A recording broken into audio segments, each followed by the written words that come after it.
Olá pessoal, sou a professora Luciana Guiar, de Literatura do Colégio Sigma, e trouxe aqui dicas preciosas para você que vai fazer a prova do Enem nos próximos dias, certo? Vamos lá!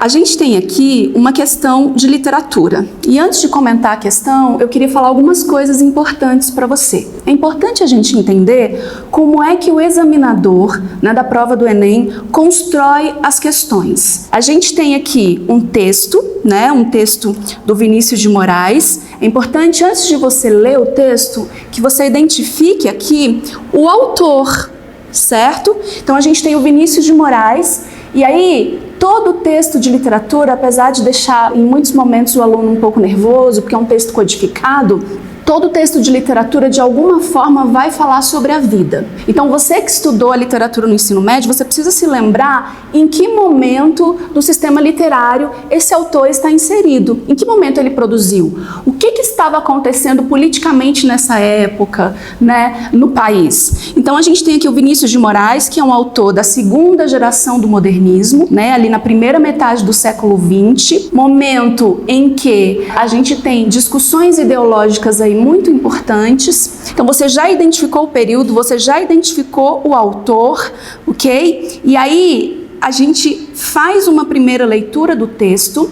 Aqui eu vou fazer uma leitura, mas na hora da prova eu indico que você faça pelo menos 3 leituras. Tendo em mente que o texto literário é um texto muitas vezes produzido com linguagem figurada, com conotação. Você não lê um texto literário como se você estivesse lendo uma bula de remédio, um texto jornalístico. Você tem que levar em consideração a conotação. Faça uma primeira leitura com tranquilidade, uma segunda leitura, uma terceira. A partir da terceira leitura você vai ter intimidade com o texto, intimidade suficiente para responder ali as questões, tá? Então vou fazer aí uma primeira leitura rápida com vocês. O operário em construção. Era ele que erguia casas onde antes só havia chão. Como um pássaro sem asas, ele subiu com as casas que lhe brotavam da mão. Mas tudo desconhecia de sua grande missão. Não sabia, por exemplo, que a casa de um homem é um templo sem religião. Como tampouco sabia que a casa que ele fazia, sendo a sua liberdade, era a sua escravidão. Então aqui eu fiz uma leitura, você vai fazer pelo menos 3, e aí a gente vai para as questões. Outra dica de ouro, o que eu tinha falado no início da minha fala.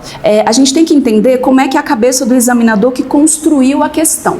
Normalmente o aluno, quando ele vai resolver essas questões de língua portuguesa, ele tem a impressão de que existem várias alternativas corretas. Por que isso existe? O examinador, ele cria a questão com alguns distratores, ou seja, com alguns itens para te distrair, para ver se você está conectado com o enunciado da questão e com o texto. Então, é possível que exista sim na questão de língua portuguesa, de literatura, alguns itens que estejam corretos, mas apenas um estará correto e vai atender aquilo que está sendo pedido no enunciado. Então é importante que você tenha isso em mente. Vamos lá?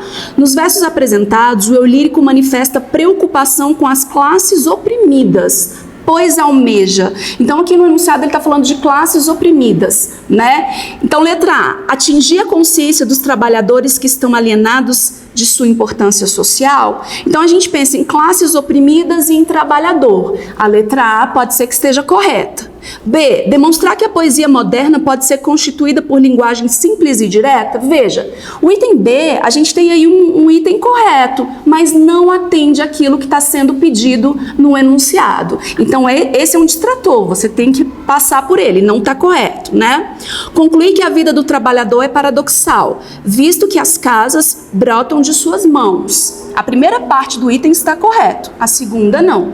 A vida do trabalhador no texto é paradoxal porque ao mesmo tempo que a sua liberdade é a sua escravidão, Não pelo fato da questão dizer que as casas brotam de suas mãos. Então a gente descarta. D, reiterar as conquistas ideológicas da poesia produzida pela geração de 1922. Aqui não fala das classes, não fala do trabalhador, e a geração de 22 não é tão reconhecida pelas suas conquistas ideológicas, mas pelas conquistas de forma. E para a gente fechar, a letra E, destacar a influência do gênero lírico na produção literária da segunda fase no modernismo brasileiro. Veja que também é um item que não atende àquilo que está pedindo no enunciado. Então, diante de tudo que a gente colocou aqui, a letra correta é a letra A. Então essas dicas são valiosas, leia o texto mais de uma vez, atenção, já vai fazer a questão, você precisa fazer a questão já pensando que existem distratores ali, itens que querem distrair você, que parece que estão certos, mas que não atendem aquilo que está pedindo no enunciado, certo?